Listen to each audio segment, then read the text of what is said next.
Muito obrigado, Andreasa. Muito obrigado, Vicente. Boa tarde. Dá uma salva de palmas para eles, que eles merecem, por favor.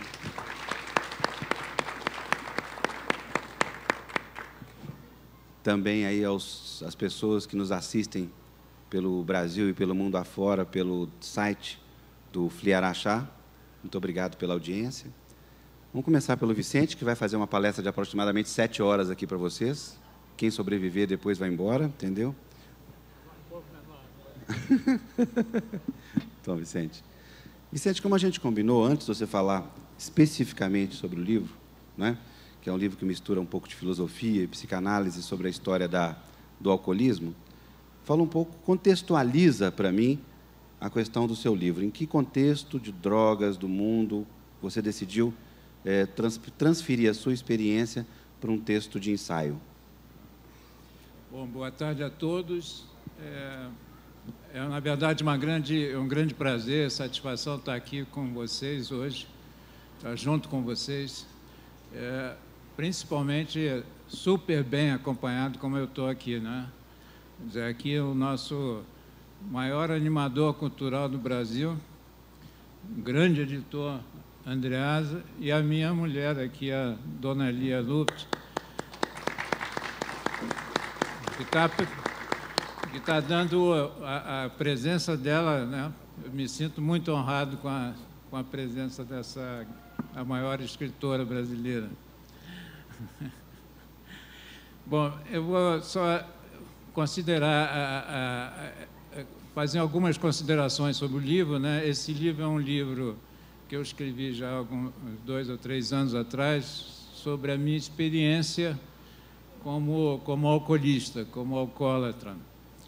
Eu passei durante muitos anos, 30, 40 anos, bebendo muito, saindo completamente fora do padrão de bebida normal e aceitável, e consegui sair fora do problema, que é uma coisa muito difícil, e estou já há 12 anos sem beber. E resolvi, então, colocar um livro que, na verdade, não retrata a minha experiência. Eu não estou contando a minha experiência pessoal no livro. Esse livro é um livro mais sobre reflexões sobre a questão do alcoolismo, porque eu achei que, com isso, pensar um pouco o alcoolismo seria muito mais benéfico para as outras pessoas do que, na verdade, simplesmente contar uma história, a minha história. Eu acho que a minha história não teria grande diferença das outras histórias que são contadas, que já foram contadas diversas vezes, em vários livros brilhantes, inclusive, que tem por aí. Mas, na verdade, eu resolvi fazer uns ensaios sobre o alcoolismo. Esses ensaios pegam a parte histórica, pegam a parte, vou assim dizer, cultural, lá do início, do uso de bebidas alcoólicas lá na Grécia e em Roma, e depois fui trazendo até os dias de hoje esse problema e fazendo algumas considerações de tipo psicanalíticas, de tipo sociológicas, etc., sobre a questão. Então, acho que, com isso, eu achei que daria uma contribuição maior. E também o objetivo do livro não é um livro de autoajuda, de certa forma, né? Eu não proponho nenhum esquema de salvação, né, do problema, não proponho nenhuma saída para esse problema, para as pessoas, porque eu acredito fundamentalmente que essas questões de droga, em geral, as saídas são muito particulares, são muito pessoais, é difícil você fazer qualquer abrangência, 2 a 3 pessoas, e quanto mais um número maior de pessoas, você estabelecer uma regra de como fazer, como sair desse problema, como enfrentar esse problema, como resolver esse problema. Então, ali é muito mais essa questão umas reflexões sobre o livro, sobre a questão do alcoolismo, e mais nesse sentido de que eu não proponho nenhuma política pública específica para resolver o problema, não proponho nenhuma saída pessoal, nenhuma saída que seja viável para qualquer outra pessoa. Mas é claro que ao discutir e ao fazer essas considerações multissetoriais, de certa forma, que abrange uma série de áreas específicas, eu acho que com isso a gente discute mais a questão do alcoolismo. Só vou fazer uma introdução, né, Afonso, só sobre a questão geral, porque, na verdade, o álcool é uma droga, como outra qualquer. É uma droga, só que é uma droga que tem características muito particulares. E é aí que eu gostaria de ressaltar algumas dessas características. Droga, como vocês sabem, é uma coisa que a gente ingere e que você dizer, não cai bem. É uma coisa que o organismo das pessoas normais não está acostumado com droga. Droga é um elemento, é uma substância que causa muito problema quando ele é injetado.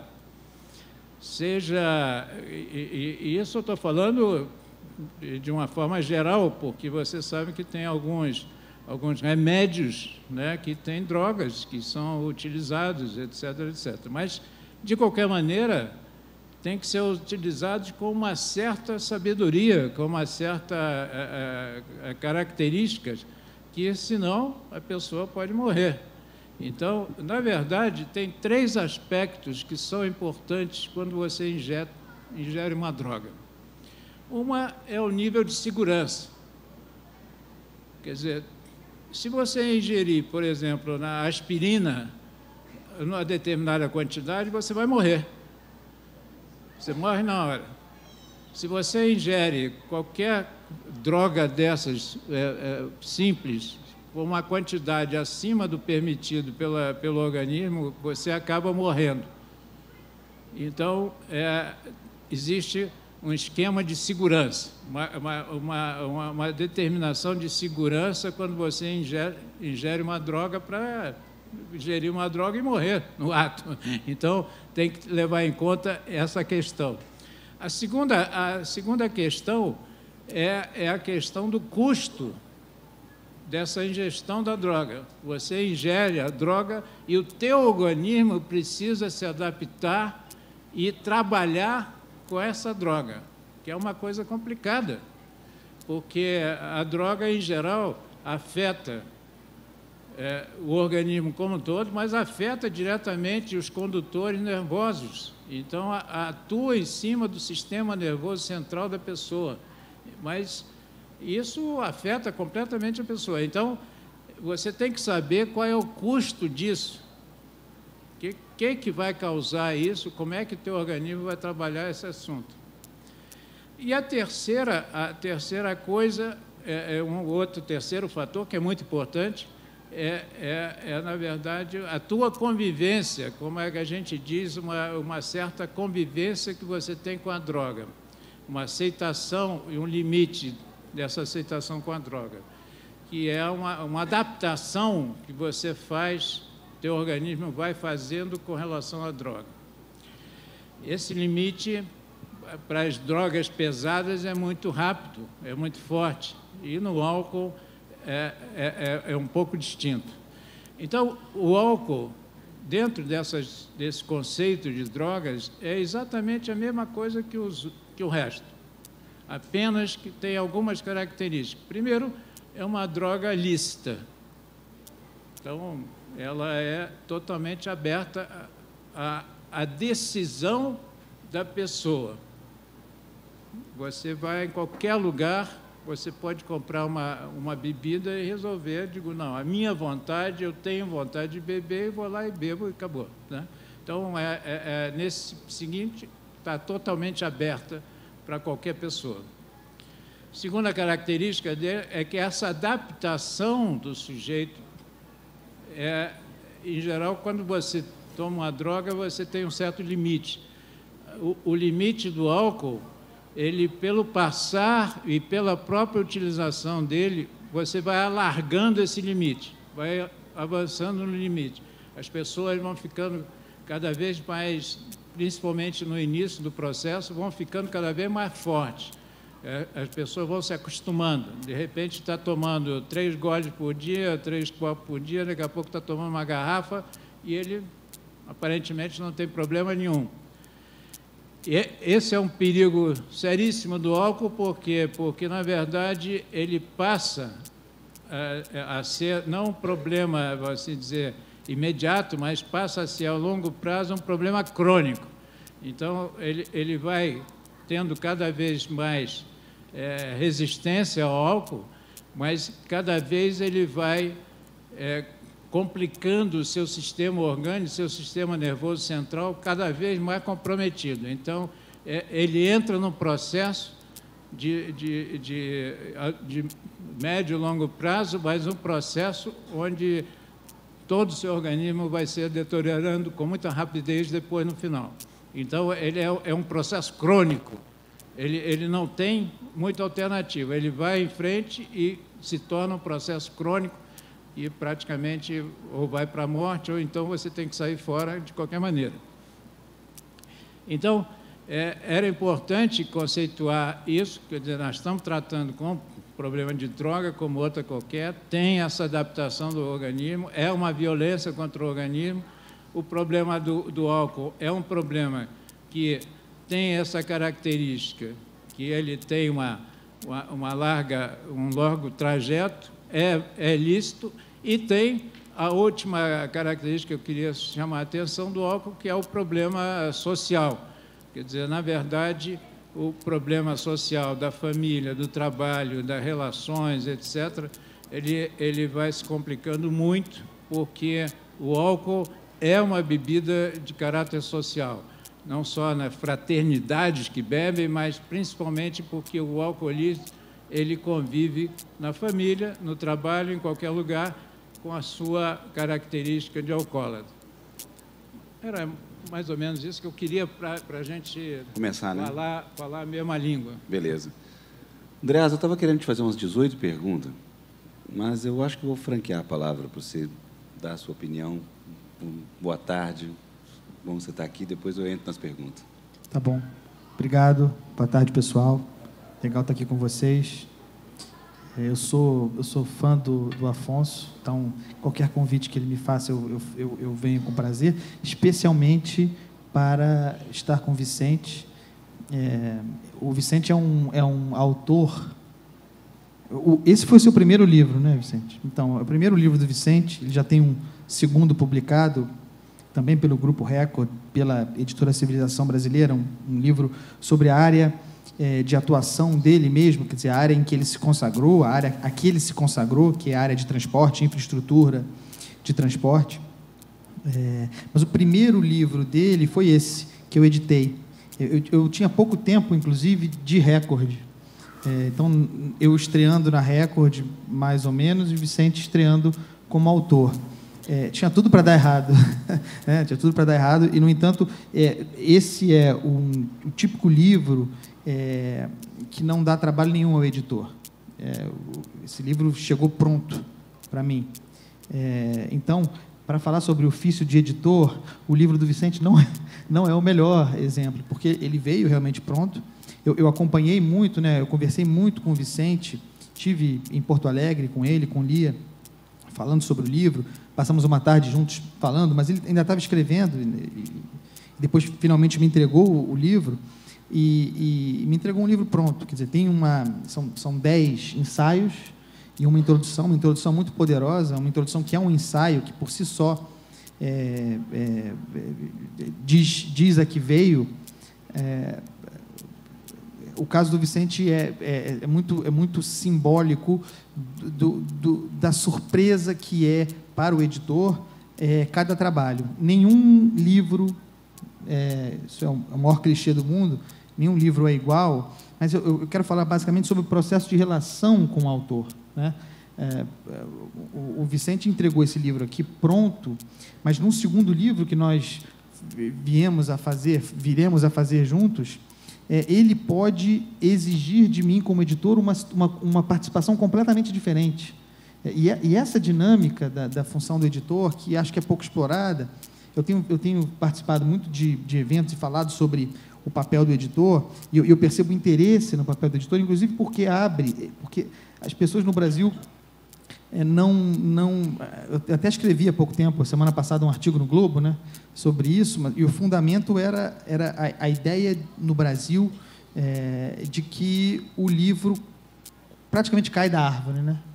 Quer dizer, que não há um imenso processo de trabalho acumulado, agregado ali, que resulta naquele produto e que, portanto, impõe um preço. A discussão era sobre preço do livro, né?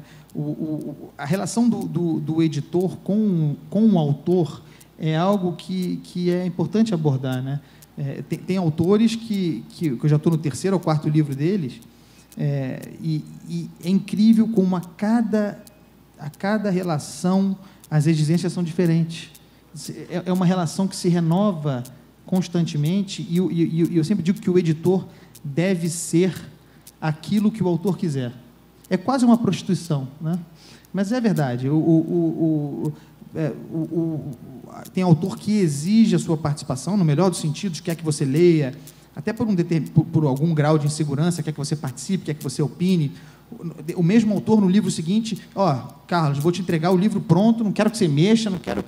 É esse o desafio constante da vida do editor, num momento em que o mercado editorial que está inserido no Brasil, portanto, vive uma crise muito grande, nós vamos precisar nos reinventar, também diante de novas tecnologias. Agora, os autores, e é extremamente legítimo que façam isso, podem se autopublicar, tem 1000 ferramentas de publicação para isso.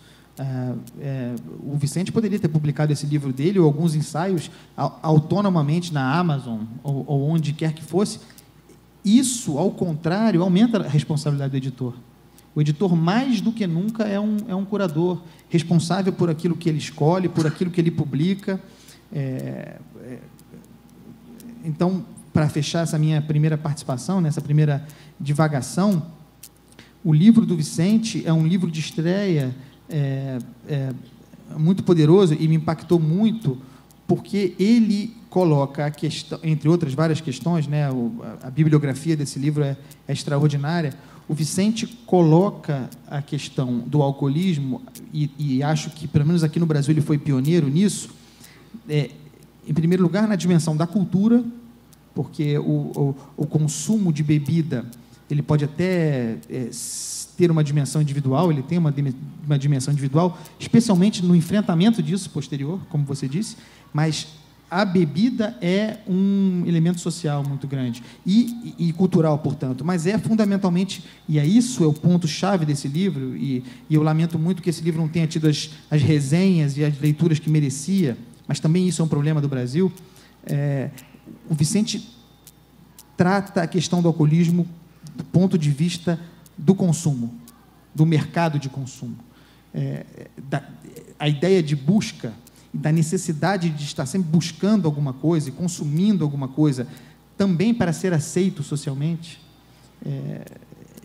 portanto, cada vez mais cedo, né, a imposição social, a ideia da propaganda da bebida. A propaganda da bebida é muito tematizada nesse livro. Quem vê... É claro que bebida é gostoso. Esse é um ponto fundamental, inclusive da droga de modo geral. Ninguém vai dizer que é ruim, é gostoso. Para cada um tem um efeito, mas tem um barato naquilo ali. Mas a propaganda que gera um impulso no Brasil é um negócio assustador. E com uma eu sou um liberal incondicional, quer dizer, eu sou um cara que sou contra a regulação, sou contra a interferência do Estado, mas, nesse caso específico, a legislação a respeito do consumo de álcool no Brasil, o Vicente fala isso, é absolutamente anacrônica. Então, você vê uma propaganda de bebida, é o futebol, é a mulher, é o sexo, é a juventude, é a saúde. É a saúde, quer dizer, é uma dimensão de prazer que, ou você... Isso... na cultura, no consumo de modo geral, ou você embarca nesse troço, ou você é um pária na sociedade, né? Tem uma ideia de marginalidade que Vicente explora muito nesse livro. Então, é um livro sobre o alcoolismo, sobre o enfrentamento do alcoolismo e os seus desdobramentos intelectuais, sociológicos, psicológicos, psiquiátricos, filosóficos, mas também é um livro sobre consumo, sobre a era do consumo de modo geral. E uma das melhores formas de ler esse livro é essa. Beleza. Vicente, já entrando na questão principal, o seu livro analisa a questão do alcoolismo por várias vertentes: filosofia, psicologia, mitologia. Mas, e no fundo, na questão do vício, no mais agudo do vício, quando a pessoa está realmente naquele ponto em que não consegue mais sair daquele momento. Nesse ponto, o que você acha, qual a análise, qual a visão que você deu no livro, que eu já li 2 vezes, que pode contribuir para esse ser humano, das várias facetas que você colocou em questão, não só o consumo, mas os momentos da mitologia, os momentos da psicologia, da filosofia. Qual que você acha que mais toca uma pessoa que realmente está nesse ponto? Bom, uma coisa que eu não abordei aqui de início, né, e acho que foi muito boa a tua pergunta nesse sentido, é que, na verdade, quando nós estamos tratando de drogas e de álcool, naturalmente, nós estamos falando sobre vida e morte. Na verdade, nós estamos tratando sobre a questão da vida, a intensificação da vida, que é um dos grandes motivos, né, por você sai bebendo ou você sai utilizando droga, e quais os efeitos disso que são diretamente ligados à morte, né? No fundo, a pessoa que sai para uma droga ou sai para o álcool, ele está tentando dar uma dimensão à vida dele um pouco maior, mas, ao mesmo tempo, está namorando a morte sempre. As duas coisas correm sempre paralelas e ninguém sabe lá no fundo o que vai acontecer, ou lá na frente o que vai acontecer, porque essa consciência de que você está, ao fazer isso, ao optar por esse caminho de intensificar a tua vida via a utilização de substâncias químicas, você tem que colocar na cabeça que você está tudo bem, é uma decisão pessoal, você vai ter grande prazer nisso, né? Você pode ter grandes benefícios sobre isso, mas, de qualquer maneira, você tem que colocar na tua cabeça que você está namorando a morte. E você não tem a menor possibilidade de saber se, no final, quem vai ganhar essa batalha. E namorar é muito engraçado, né? Porque tem todos os problemas do namoro, né? Se vai ser a vida ou se vai ser a morte. Você não tem grande certeza sobre isso. A maioria acaba morrendo com esse problema. A grande maioria, né? É por isso que é uma coisa que a gente verifica no dia a dia, na propagandas, principalmente, e até, vamos dizer, na mídia, de uma maneira geral, você repara que os efeitos nocivos de uma droga e do álcool em particular não são nunca levantados. Você, todo domingo, sempre tem um suplemento especial de alimentação dizendo que 3 cafés por dia é um troço perigoso. Você vai ter câncer, vai ter isso, vai ter aquilo.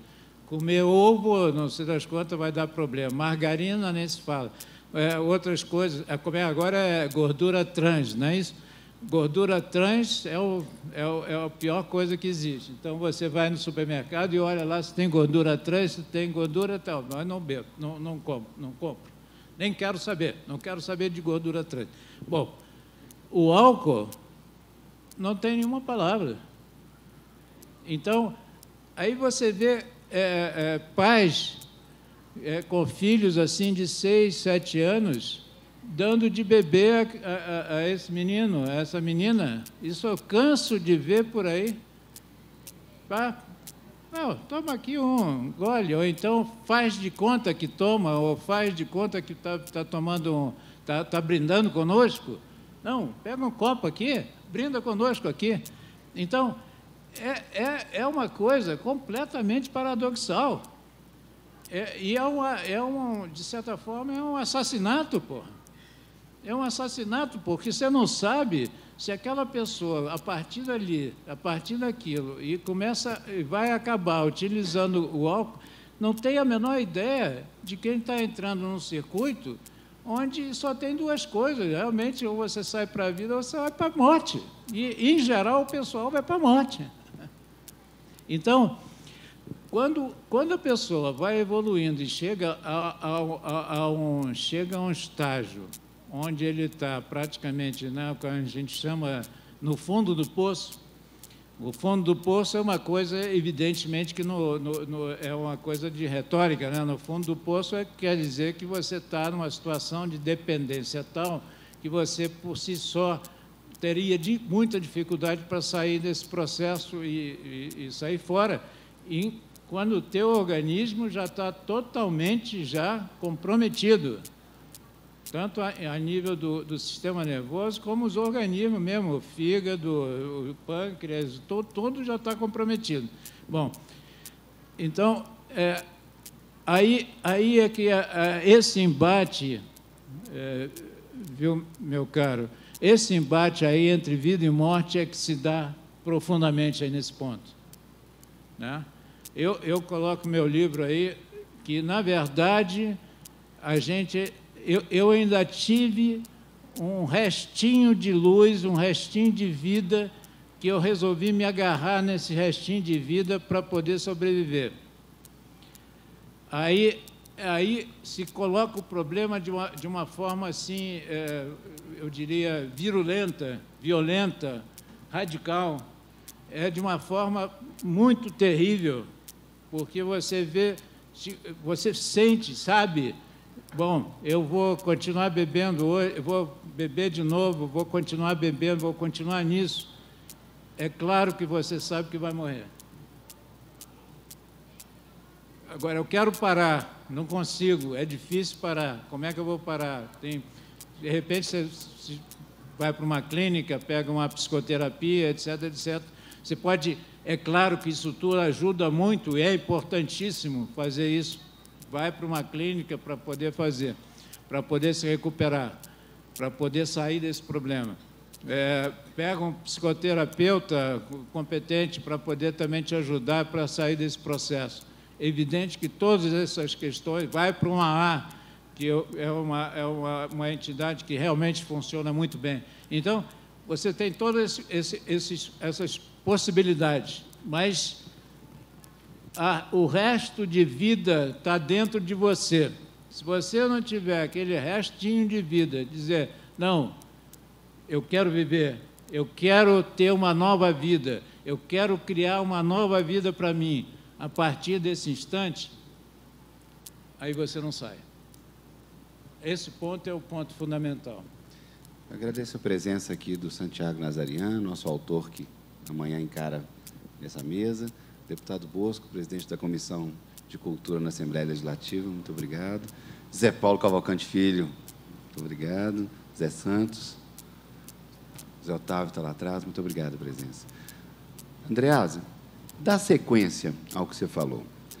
Se fôssemos fazer aqui um brainstorm de editor, o que você colocaria na pauta para falar sobre um segundo livro sobre o assunto com Vicente? Olha, eu tenho uma combinação com o Vicente e eu não vou falar sobre essa combinação.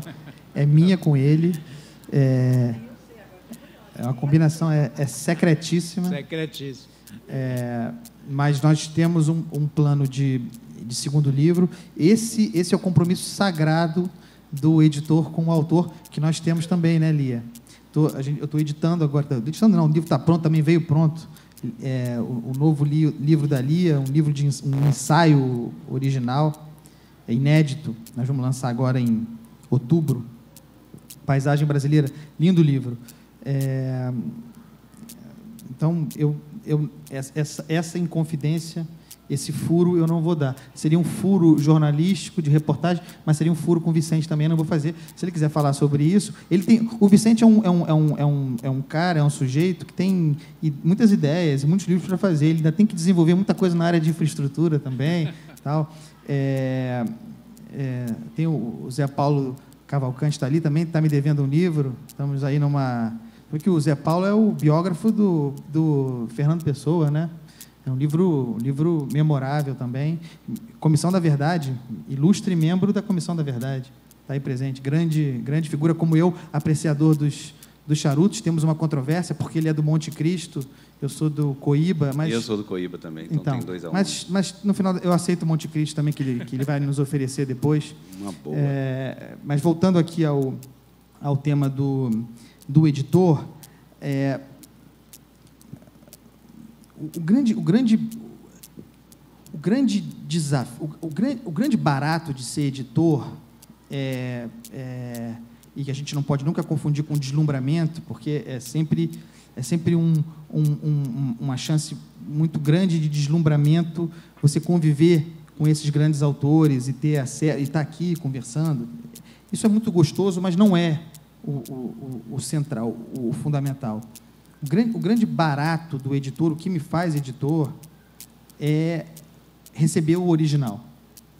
É claro que na posição em que eu estou, chefiando uma editora importante, uma grande editora com muitos lançamentos, eu não consigo tomar conta de todos os livros como eu gostaria, né, pessoalmente. Mas eu sempre tenho ao menos 2 livros sob meus cuidados pessoais, porque a minha origem é texto, né? Eu fui revisor, eu fui copydesk, então eu preciso estar em contato com o texto.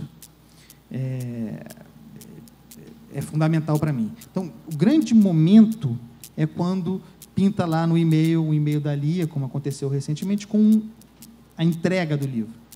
E a abertura desse processo, desse trabalho, que eu tenho agora 13 anos de carreira, eu tenho 35 anos, eu sou editor desde os 20,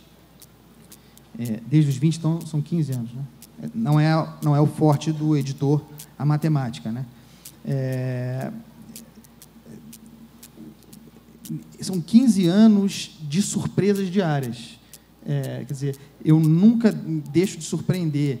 E é engraçado, né? Porque você vê, tá aí o Santiago, tem outros processos muito interessantes. O autor entrega o livro e depois a gente vai decidir sobre a capa do livro. A capa do livro do Santiago, do último, Biofobia, é uma capa que ele fez uma intervenção, quer dizer, também esse processo, aí chega a capa do capista, do designer. Todos esses pequenos processos que compõem a feitura do livro são realmente aquilo que me motiva. Aí o livro sai uma boa resenha do livro, ou o livro circula, ainda que com uma resenha negativa, mas o livro ganha o mundo. Também essa dimensão é muito importante. Então, eu brinco com o Sérgio Machado, meu patrão, né, meu dono, como eu brinco. Eu falo com ele sempre isso. É difícil acreditar. Eu tenho até que dissimular a minha alegria, o prazer com que eu faço meu trabalho, porque, a rigor, vocês não vão querer me pagar, porque eu tenho um grande prazer em ser editor. Eu acho que o papel do editor é, hoje, mais importante do que nunca, e não só o editor de livro, o editor, de modo geral, aquele que faz a mediação, não apenas pela chancela, pelo carimbo que ele dá quando escolhe publicar um livro, que deve ser um carimbo de importância, quer dizer, se você é publicado por uma grande casa editorial como a Record, entre outras, você tem uma chancela de partida. Mas não é só isso. No momento em que as pessoas não têm... Um dos grandes problemas do Brasil hoje é a falta de coragem. E uma dificuldade muito grande de compreender o valor fundamental do contraditório e do dissenso. O Brasil é um país que, historicamente, trabalha por acomodar, por destruir o contraditório. e também há uma dificuldade muito grande em compreender o outro lado. Por isso que nós vivemos nesse fla-flu atual. Então, você publica um autor, em primeiro lugar, você publica um autor e você é imediatamente transformado naquele autor, né? Quer dizer, você publica, num caso meu, você publica o Reinaldo Azevedo e você vira o Reinaldo Azevedo. Você publica o Rodrigo Constantino, você vira o Rodrigo Constantino. Ninguém entende a dimensão fundamental de que, primeiro, são vozes legítimas que precisam ser ouvidas, e que o papel do editor é dar espaço a essas vozes, e que dar espaço a essas vozes não significa concordar absolutamente com elas. Muitas vezes, pelo contrário, você discorda. Aí eu publico, por exemplo, esses autores, agora vou publicar um livro extraordinário da Márcia Tiburi, absolutamente do outro lado. Então, aqueles que me identificam como um editor reacionário vão falar: traiu, agora é um esquerdista, porque ninguém compreende no Brasil, fundamentalmente, o papel da mediação, que é o papel do editor, o papel de buscar o equilíbrio, de dar espaço à pluralidade. Isso não existe no Brasil, nesse eterno fla-flu. Então, por isso que é importante, sempre que possível, falar. É verdade que, como eu já disse, tem um interesse crescente sobre o ofício do editor. Sempre que eu puder falar sobre o trabalho, dar um depoimento sobre ele, mostrar para as pessoas que, inclusive, no momento em que o jornalismo vive uma grande crise, o mercado editorial talvez seja a saída.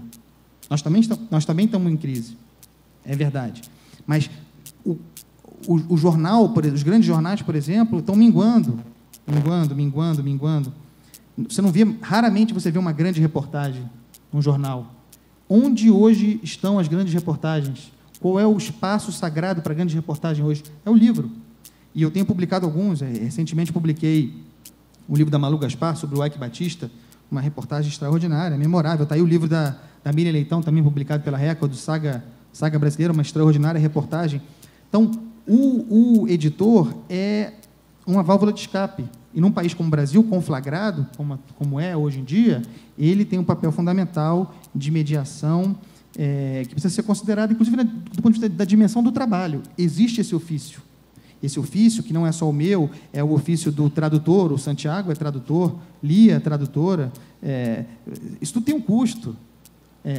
Você contrata o livro, tem um custo de adiantamento, que você antecipa ao autor sobre direito autoral, tem o custo da tradução, quando é um livro estrangeiro, tem toda a cadeia produtiva de copydesk, de revisão técnica, de revisão, para chegar no final. Aí tem o papel a questão dos insumos, né? Papel, tinta, impressão, produção, diagramação, gráfica, tudo isso, para chegar num produto que, para encerrar, você vende a R$30, R$40, as pessoas acham caro.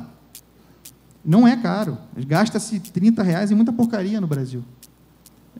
Então, também estou aqui para representar essa dimensão de valor agregado desse produto. O livro do Vicente, esse livro aqui, eu acho que o preço dele deve ser algo como R$40, R$42 hoje em dia. Esse preço é quase subsidiado. O custo intelectual e operacional disso é muito grande. O tempo que o Vicente se dedicou a esse livro, a reflexão, o peso que é monumental, é claro que ele processa isso muito bem, ele reflete sobre isso há 12 anos, pelo menos, muito mais, mas há 12 anos ele estuda esse assunto. O que ele coloca aqui nesse livro, o depoimento dele, a palavra não é essa, mas serve, o desgaste, embora não seja um livro sobre, como ele mesmo disse, a experiência dele, o modo como ele processou isso e intelectualizou isso, usando as ferramentas do conhecimento, isso não tem preço, mas tem.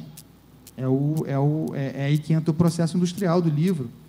E a gente, estando aqui, vendo uma plateia de pessoas interessadas, primeiro, no depoimento do Vicente, na palavra do Vicente, mas no que resultou num livro, isso é um sinal. O fato de termos cada vez mais eventos como esse certamente é o mais popular, é um dos que você não paga para entrar, né? Tem tantos aí caros e excludentes. Mas, de qualquer maneira, o fato de existirem cada vez mais eventos como esse é o sinal de esperança para a compreensão desse processo. Então, a gente tem que estar muito honrado também da presença de vocês aqui. Uma pergunta, gente? Tem ali o microfone na mão. 2 perguntas, 3 perguntas. Vamos começar com essa aqui da frente. Cadê o microfone? Washington, você me ajuda, por favor? Ah, a Fernanda está aqui. Eu vou pegar o meu aqui para andar mais rápido, enquanto vocês pegam. Boa tarde a todos. Eu queria, primeiramente, né, agradecer esse homem, né, que eu nunca vi na vida, né, mas pela experiência, né, que ele ressaltou aqui no começo da palestra dele, né, 12 anos em recuperação sóbrio, né, longe do alcoolismo, né, isso, tanto na sociedade, tanto para a população, né, do mundo em todo em si, né, é uma coisa que inexplicável, que é um milagre na vida de uma pessoa, né? Porque só quem tem um filho ou um esposo que é dependente químico, que tem um problema avançado com álcool e com droga, né, sabe o que se passa com isso, né? Portanto, entre aspas, né, hoje vem afetando, vem embrangindo muito dentro da alta sociedade.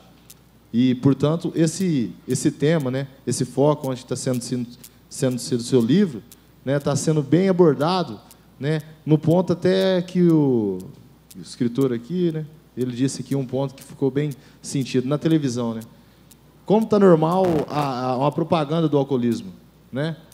São coisas chamativas, né? É o verão, né, que todo mundo vê, que lá para na televisão, é a mulher lá, o verão, o não sei o quê, né? São umas propagandas que para, tem uma criança como praticamente um pouquinho mais grande que essa, que tem uma noção, vê aquela imagem colorida e chama a atenção, né? E não só na propaganda, né? Na televisão, nas novelas. Isso. O consumo de álcool. Essa novela da Globo, das 9 horas da noite, não tem um corte que não tenha bebida na mesa, que não tenha um consumo de bebida. Realmente. E o que isso encaixa, né? Isso, querendo ou não, a própria sociedade está adoecendo o mundo. Entendeu? Está vendo adoecendo o mundo. Porque hoje, qualquer evento que você for, se parar para analisar, qualquer evento que você for, por mais que tenha lá uma placa proibida para bebidas menores de 18 anos, ainda acontece isso, né? É uma coisa que não vai parar, né? Como a droga, né? Não vai parar, né? Tem como puxar o freio de mão, né? É onde são os políticos, são as pessoas que estão na classe alta lá em cima, né? Que pode fazer alguma coisa para puxar o freio de mão de qualquer forma, né? Mas, no momento, o senhor, né, que fez uso de álcool durante alguns anos, está 12 anos sem fazer o uso, né? O senhor, tanto para mim, que sou um dependente químico, que estou em recuperação, o senhor é um exemplo de vida, sabe? Portanto, o senhor tem a barba grande, entendeu? O senhor ter passado por tudo que o senhor passou, a esposa do senhor sabe o que vocês passaram, né? Para o senhor ter dado essa volta, dado esses 360 graus na vida do senhor, entendeu? E está onde o senhor está no dia de hoje, né? Num dia de hoje, sem ter feito uso de álcool, para mim, o senhor é um exemplo, não só para mim, mas para algumas pessoas que estão aqui, que se encontram nessa situação também. Obrigado. Parabéns. Eu queria só parabenizar você pelas suas palavras. Realmente, realmente, hoje, uma coisa que eu não abordei aqui no início, a dimensão desse problema. A dimensão desse problema hoje no Brasil é uma coisa absurda, porque você hoje tem mais ou menos quase 12% da população adulta tem problema com álcool. Isso significa uma faixa entre 25 a 30 milhões de pessoas que têm problema com álcool. E nós dividimos o problema do álcool em duas coisas bem distintas, são distintas, mas são muito sérias ambas as duas. Quer dizer, na verdade, você tem o tipo que é dependente de álcool, que tem que beber todos os dias, praticamente, que ele depende, destrói a vida dele completamente, mas também você tem pessoas que fazem uso nocivo do álcool, que chega no fim de semana, trabalha durante a semana, não bebe nada, chega no fim de semana, a partir de sexta-feira à noite, começa a beber que nem um maluco, né? Bebe todas, né? Como a gente dizia, bebe todas e mais algumas, né? E sai bebendo sexta-feira até domingo de noite. É claro que esse cara vai sair com carro, sai com carro, tem mata não sei quantas pessoas, tem gente rindo provoca desastres, acidentes, mata hoje no Brasil uma quantidade de pessoas assim que a estatística mostra mais ou menos de 30 mil a 40 mil pessoas que são mortas por essas pessoas que bebem. Que é uma consequência indireta do consumo, né? Que é uma consequência tem essa dimensão indireta, do indireto também. Inclusive, isso a gente está todo dia na televisão, né? Agora mesmo nós vimos uma pessoa, filha de uma pessoa famosa, né, que matou uma pessoa lá e que ontem até deram liberdade para ele. As nossas leis são muito frouxas, né?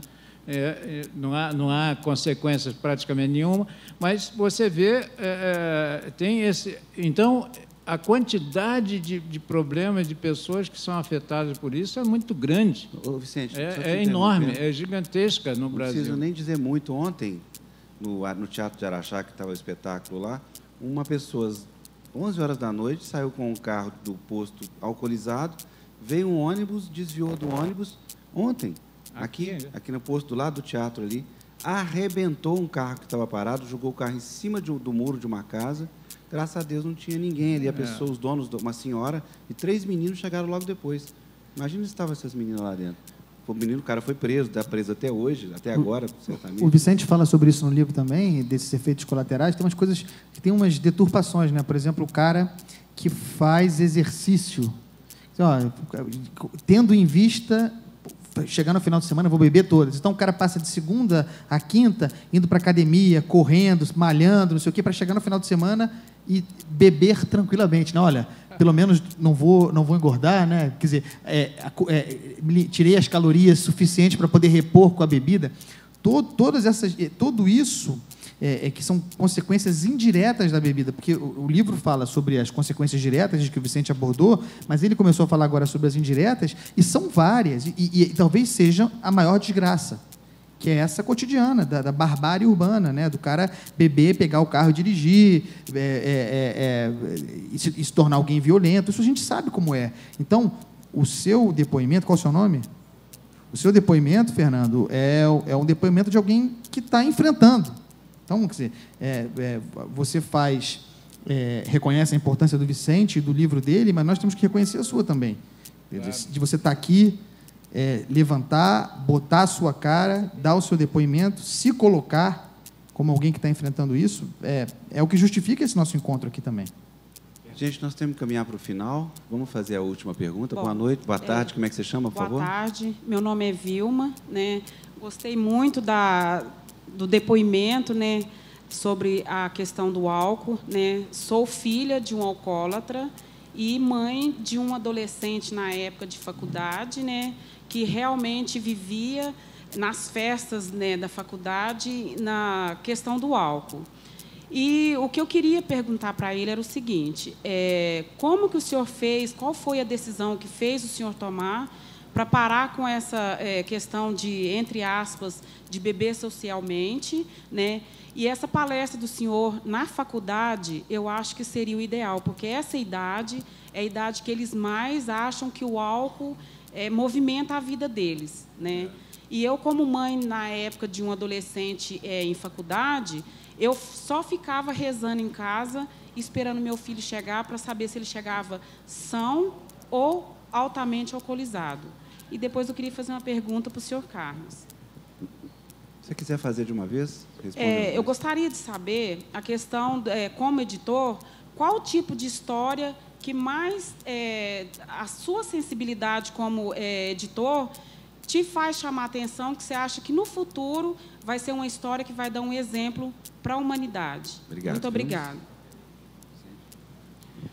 Olha, é aquilo que eu estava colocando aqui. Eu na verdade, eu levei algum tempo para parar de beber. Eu consegui parar de beber sem me internar. Né? Não me internei, não fui obrigado a me internar numa clínica e tal, que seria o processo mais natural. Mas eu consegui parar de beber. E é exatamente isso que eu estava colocando, né? Essa questão de vida ou morte. Né? Eu estava chegando bem próximo da morte. Eu já estava com um processo de cirrose inicial, já estava sendo alertado por todo mundo, por todos os meus médicos, né? Eu, quando cheguei em Porto Alegre, quando eu saí do Rio, fui morar em Porto Alegre, os médicos de lá me disseram, olha, você continuar nisso, algumas semanas de vida, possivelmente você vai entrar num processo mortal, né? Quer dizer, um processo que não tem mais volta, daqui a pouco você... Então, na verdade, aí me tinha, por sorte ou por acaso, ou porque eu não acredito bem em milagre, mas eu acredito que você tem alguns princípios, alguma coisa dentro de você que você diz, não, a vida é melhor do que a morte. Eu quero continuar vivendo, eu quero sair fora disso. Então, esse aspecto é muito importante. É por isso que eu dou muita ênfase nisso. Eu acho que essa vontade de viver é uma coisa que você tem que, vamos dizer, não é testar ao longo da tua vida, essa vontade de viver todos os dias, quando você acorda, é um princípio que precisa ser treinado, precisa ser focado, você precisa colocar isso bastante forte dentro de você, porque não é só o problema da droga, você vai enfrentar uma série de problemas na vida, mas você optar sempre pela vida é uma coisa muito importante. E na verdade, o que acontece com os jovens, nessa idade dos jovens, eles não pensam nisso. Eles não pensam, na verdade, apesar deles preferirem a vida, eles amarem a vida, terem uma vida intensa, aquilo parece uma coisa muito externa a eles, é muito exterior a eles. Essa consciência, a conscientização interna de que você está optando pela vida é uma coisa que precisa ser transmitida aos jovens. Não de uma forma externa, não de uma forma exterior, não de uma forma comparativa com outras pessoas, não de uma forma que você deseja isso ou deseja aquilo, ter mais isso ou ter mais aquilo, ter mais mulher, ter mais dinheiro, ter mais carro, ter mais isso, nada. É a consciência interna de que você acorda todo dia e diz, poxa, legal, estou aqui, estou vivendo, quero viver bastante, quero viver intensamente, quero curtir muitas minhas coisas, quero ser isso, quero ser aquilo. Em suma, essa consciência pessoal interna é que faz com que a pessoa consiga sair desse buraco, porque é um buraco e você tem que matar um leão todo dia, principalmente no início. Tem que matar um leão por dia para poder sair desse processo. Não é uma coisa simples, ao contrário, é uma coisa complicada, muito difícil, mas as pessoas saem. As pessoas saem porque a vida é mais importante.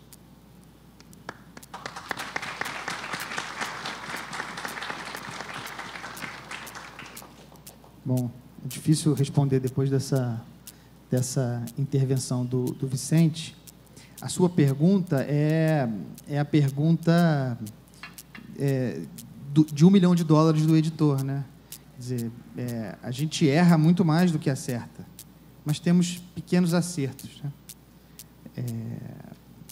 Eu quero dizer que um livro que eu entenda como leitor antes de editor, que fará a diferença, ele depende de tantas coisas no caminho para que circule, para que se torne popular, para que seja lido. Então, eu tenho a sensação, muitas vezes, de que a gente publica grandes histórias, grandes livros, grandes depoimentos, ou criações ficcionais, ou relatos não ficcionais, como o do Vicente, e que não se tornam conhecidos como deveriam e como poderiam. Mas isso também diz respeito ao país em que a gente vive, à leitura, é uma outra questão. O importante é a gente continuar acreditando e apostando nisso, né? Eu, por exemplo, outro dia recebi um livro que tem um livro de não ficção, mas com uma linguagem de romance, que trata de uma questão, é um livro que ainda começou a ser editado, ele é para o ano que vem.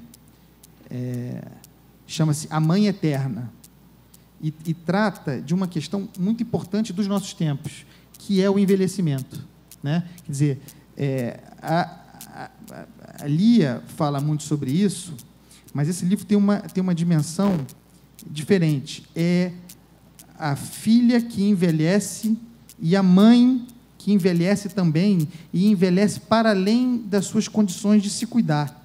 Porque a gente, no mundo, a gente perpetua a vida, né? Quer dizer, hoje em dia as pessoas vivem até 90, 100 anos, mas a questão muito dura que esse livro coloca é o livro da Beth Milan. A que custo, né? Que vida é essa que que alguém pode ter aos 95, 96, acho que é a idade da mãe dela, que está viva, que é uma mulher interessantíssima, mas e que está lúcida e brilhante, e que vai para o hospital e seduz, mobiliza todo mundo no hospital em função dela, mas é uma senhora de 96 anos que não tem mais condição de viver sozinha, e que precisa mobilizar uma quantidade de pessoas, e não falo nem de custo financeiro, mas também emocional, em função dessa vida prolongada, sendo a Beth, a autora do livro, também não mais uma jovem, e que também tem sua vida, e que vive fora do Brasil, enfim. Essa é um enfrentamento, uma história que eu acho pioneira, nova, ainda não suficientemente enfrentada no Brasil, e que, se der certo, pode ficar, como você pergunta. Se vai ficar, eu não sei, mas eu estou fascinado por essa ideia, que em suma, e esse provavelmente vai ser o subtítulo do livro, que é o seguinte: as pessoas têm direito a morrer. A morte é um direito também. Então, quer dizer, do modo como a ciência vai evoluindo, as pessoas vão viver 120, 150 anos, mas como? Como? Queremos isso? Então, esse é um livro, estou até fazendo propaganda dele, né? Mas é um livro que vem para o ano que vem, provavelmente aproveitando o gancho do Dias das Mães, de 2016, mas é uma coisa absolutamente inédita, original, fascinante. E acho que é um tema do dia, da ordem do dia. Se ele vai circular, se ele vai chegar onde a gente gostaria, só o tempo vai dizer. Mas é isso, assim, também, falando do ponto de vista do editor, essa renovação constante de esperança, né, que mobiliza a gente. É sempre o próximo livro, é o próximo projeto, é a expectativa de como ele será recebido e tal. É o imponderável, mas é gostoso. Gente, isso é o bom do curador, né? Com essa mesa tão diferente, né? Vocês aprenderam, não só quem veio aqui para ouvir o Vicente ficou satisfeito, e quem veio aqui para ouvir esse assunto aprendeu um pouco como se edita um livro, como se trabalha isso. Muito obrigado a todos. Vamos dar prosseguimento ao Filiar Achá. Boa tarde.